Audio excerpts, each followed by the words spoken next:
From downed trees and power lines to flooding, while the storm is gone, there are still dangers outside. Watch News' Dave McDaniel joins us live right now with some of the precautions that people should take when cleaning and repairing after a storm.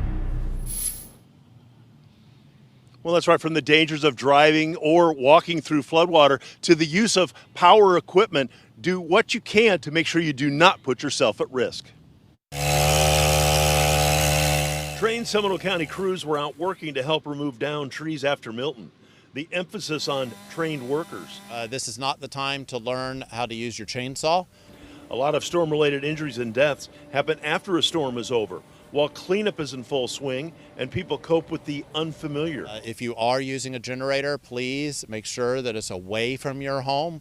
We suggest about 20 feet from your home to make sure that carbon monoxide poisoning. As that water comes up and it's water into your home and right outside of your house, you then have the additional hazards of alligators, snakes, and all of those things that may be in and around the area. Things you might expect to cause a hazard or a concern.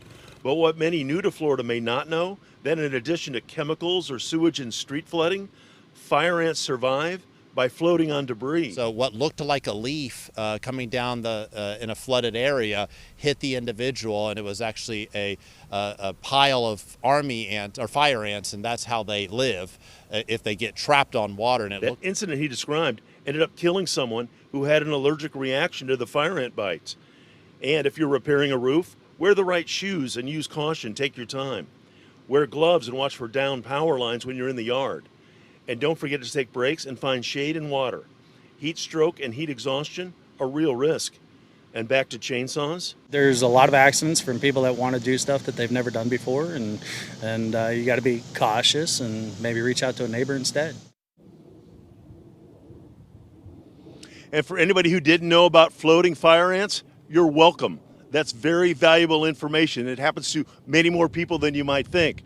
And if you have your refrigerator and you've been without power for a while and you've had a hard time finding any ice, be extra cautious about using any food out of that refrigerator, especially as the hours click by.